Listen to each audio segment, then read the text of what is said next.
Hello. I guess I'm back. You know, still contemplating on whether or not to stay or leave YouTube. So, um, I don't know. I'm feeling like extremely just down right now and unmotivated. But I'm sitting here thinking how much more I could have gotten accomplished with my books and stuff.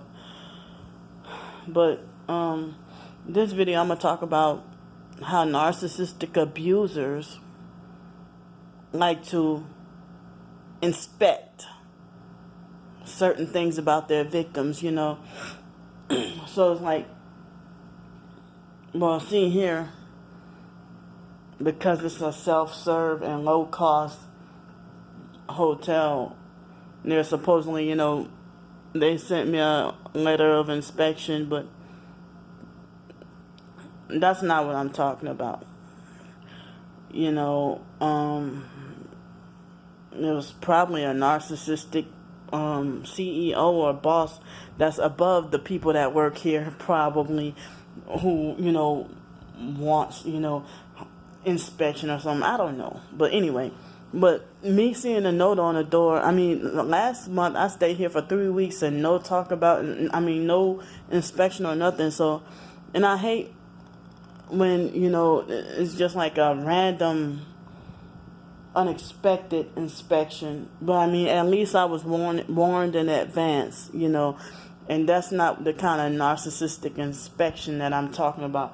But this kind of narcissistic inspection of what I'm talking about is like when a narcissistic abuser with no authority over you, who acts like they think they own you.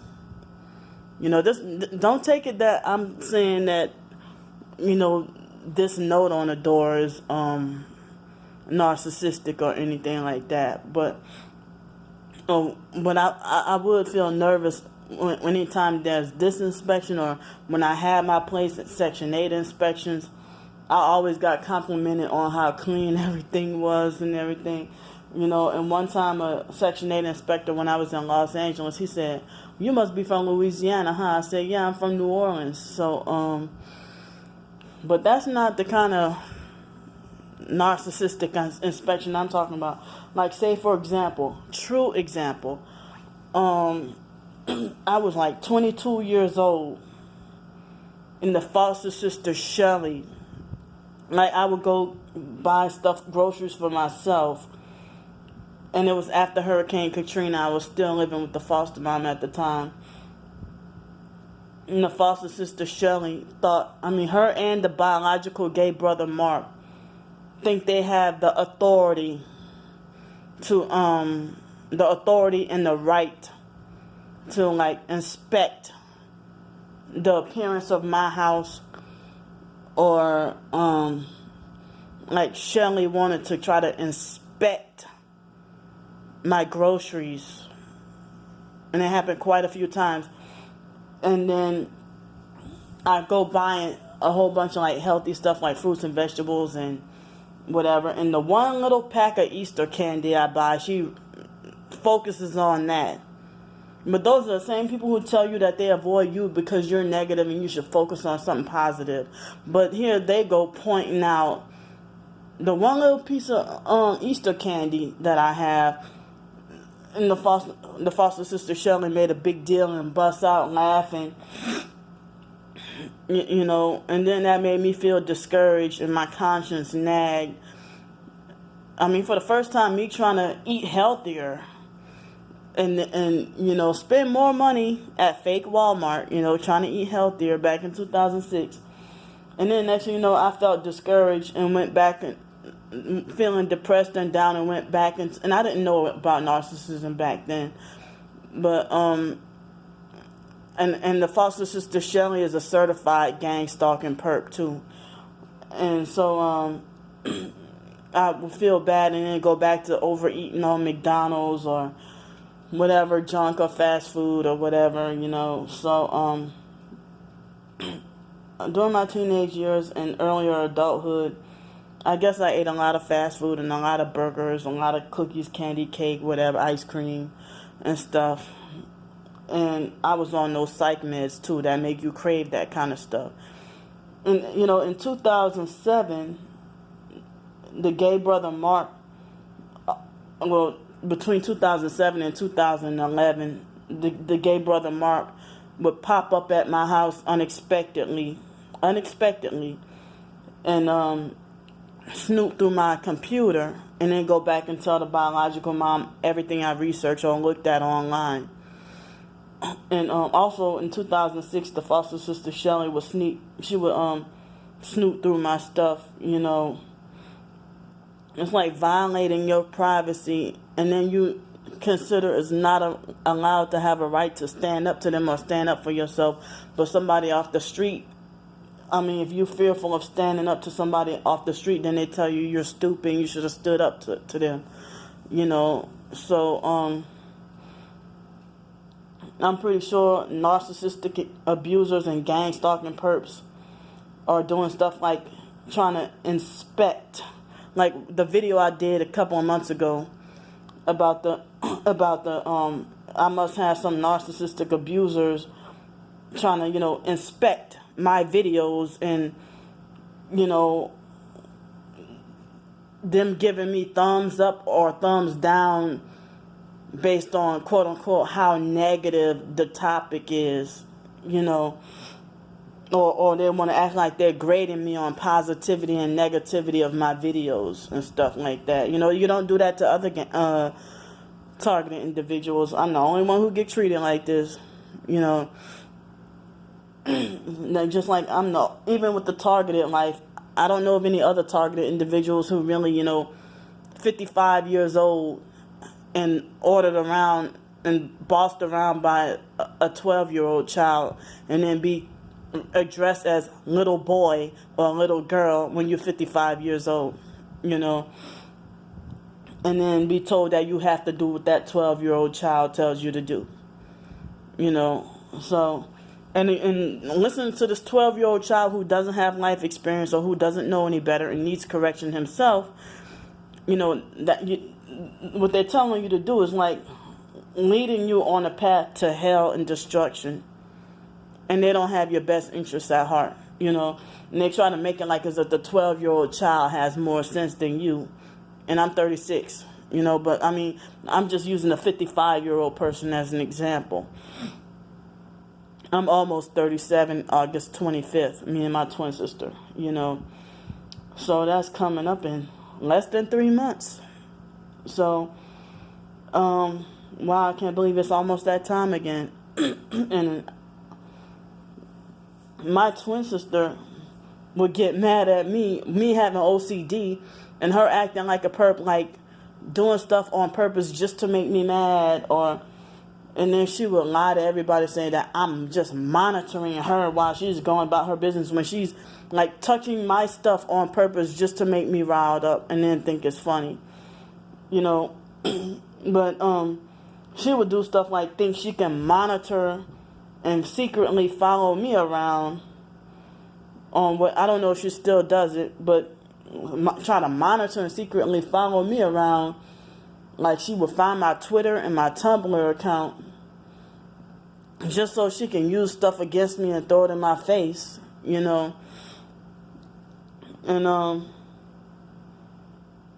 so yeah, the gay brother Mark would do stuff like I would have my own, when his house, I was like, your house is no cleaner than mine, and you come to my house try to tell me how to keep my house clean. You're the one who have roaches in your house. And say, for example, when I was living in Los Angeles, I probably saw like about 12 roaches maybe throughout the whole 4.5 years I lived there, But he wasn't in Los Angeles. We were in Texas. But even in Denton, Texas, on my own, there weren't really any roaches. But I would get locked up in a mental institution and then come back and there's a whole bunch of roaches or something like a whole bunch of rats or something, And then I heard that gang stalking perps sneak behind your back Wait till while you locked up in a mental institution or jail or something, then you come back and you got a whole bunch of rats and roaches in your house, and you never had them when you were living there, But I heard that they do stuff like that, even put bed bugs in your house on purpose, So, and then blame you and use it against you and throw it in your face when you call them out on it, and you know too much, and you call them out on it, and then they use it against you and throw it in your face and falsely accuse you of being nasty and unsanitary or something like that, So, the gay brother Mark would do like the foster mom, random pop up unexpectedly and want to inspect the so-called cleanliness of your house, and one little crumb on the floor, and and then they wonder why I have OCD. One little crumb on the floor, and they act like I'm supposed to be in such strong fear of the imperfection of the appearance of my house or whatever. Or in the foster mom's case, in my bedroom, in my room, when I was living underneath her. So I had my own place and was on my own, an adult. And here, all these people, if I ask a question about somebody, if I say something about somebody, I get severely attacked and have to hear lectures about how I should mind my own business. Narcissistic abusers love to tell you to mind your own business, but they act like they think that they own like your personal business belongs to them. So, say for example, if I was married and I had a husband and I had a sister that slept with my husband and her uncle and other family members, and then I go ask for advice about it and then get chewed out and attacked and being like, you should mind your own business or whatever, and that has nothing to do with you or whatever, what does that have to do with you? But narcissistic abusers, like, I wish it would be told that, me driving a car is nobody's business. But therefore, the gang-stalking person, narcissistic abusers, tell me I have no business driving, and they're successful at preventing me from getting a car or driving or getting enough money to have a car or drive or a job or anything like that, Shucks, if I drive sleep-deprived in New Orleans or here in Pensacola, what business is it of somebody who's living in London, UK? Nobody's going to tell that person. I'm like, I'm not harming you, so why should you care if I'm driving sleep deprived? I didn't get into a car wreck or anything like that, but the gang stalking person are causing sleep deprivation. But they've been telling me this long before I ended up with the sleep deprivation problem. Ever since my teenage years, being told I had no business driving or whatever, When the stanking crafts were meddling my business, and then go back and tell the foster mom or the fake cult Bible class people meddling my business, and like, why should it be Miss Jennifer Gugis from the fake cult Bible class? Well, her married last name is Edwards, so Jennifer Edwards from the fake cult IDMR cult. Why should it be her business? If I'm 22 years old, why should it be her business? What kind of shorts I wear, and then she go and run and tell the foster mom, and then the foster mom get mad at me. Like, they want to inspect your hair. Narcissistic abusers and the flying monkeys, they go back and tell. But yeah, people talking about me, I go back and tell. No, I'm a doggone whistleblower, but I don't tell petty shit that's not my doggone business, So, it's like, I kind of got off topic, did I? Or, but it's like, the gay brother Mark would forcefully order me to wash my dishes when I just got done eating. And then him and the other brother Wyatt would do stuff like violate me and smack their food on purpose just to make me mad in my house and then laugh. And when I tell the mental health counselors and people on Yahoo Answers, they'd be like, back then in 2007, they used to tell me, that they can do whatever they want, or that's silly for you to make rules for them to not smack their food. They know my ears are sensitive, but the gay brother Mark would just do, him and the foster mom Ann and the foster sister Shelley and the foster mom Ann's sister Mickey would do stuff like have these unspoken rules, and they wait till they have a problem with something to just yell at you rather than setting guidelines and rules. And so that fake African counselor, the mental health counselor in 2007, was trying to tell me that I should follow Mark's rules in his house. But when it comes to, and then I said, well, he has AIDS. He's an AIDS patient, and do stuff like try to brush his. I caught him trying to use my razor that I had used to shave his face, and he would brush his teeth. I caught him brushing his teeth with my toothbrush that I've been using every day, and I caught him in the act. But God must have been protecting me, because I caught him each and every time. And as of last year, I did the doggone HIV test. I still don't have no HIV. But you got AIDS, and you sit there and even though some of the conspiracy people say AIDS is fake and a hoax too. So I don't know. But if you're supposed to have a contagious disease or whatever, like AIDS, and that's, I mean, you come and brush your teeth with my toothbrush, and then the African counselor say, well, when he does stuff like that, just ignore him. And I figured that she must have been a perp too. But it's like in 2007, the gay brother Mark would be at my house and forcefully order me to wash my own dishes in my house. And my twin sister said Mark would treat her the same way, try to control her appearance in her house and stuff. And then he would leave and be like, I'm going to come back. I'm going to come back in 45 minutes, and you better have this house clean.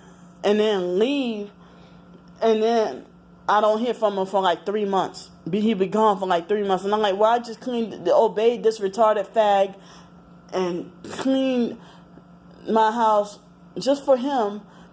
And I didn't know about narcissism and gang stalking or whatever at that time either. But the gay brother Mark is a gang stalking, perp, and narcissistic abuser also, And he always brags about all the freebies. Him and the gay twin sister, they smeared in my face about their freebies that they get. But then they falsely accuse me of being entitled and wanting everything free and wanting everybody to agree with me and being materialistic and money hungry. If I was materialistic and money hungry, I would have sold my soul. But apparently they're living such a great life of luxury, and so that was just, and the fake mental health people would come to my house, like the narcissistic abuser and perp, gang stalking perp, hardcore Butch Mandyke, Beverly Twiggs from I think she's originally from Oklahoma. She could be from Denton, Texas, but she would come to my house. I stopped her from coming to my house. I told y'all about how she would snoop through my my journals the first day of coming to my house, and it's like she already knew where my journals were, and forcefully ordered me to get my house clean and the way she wanted it, and over exaggerated and falsely accused me of having my house in chaos or whatever, telling me I'm living in chaos. Well, no, she wants to create the damn chaos. My house was pretty clean, and then they have you too doggone depressed and force you on medicines that make you too depressed to even move and stuff. So I'm going to let y'all go, and I don't know. I just need to keep processing and just keep venting and just talking about my experiences and stuff. Because that's the only way that helped me calm down, to talk about my experiences and things that's bothering me. I don't like to have to hold stuff in and just bottle everything up. And that's what made me have outbursts and stuff. So, excuse me. See y'all later.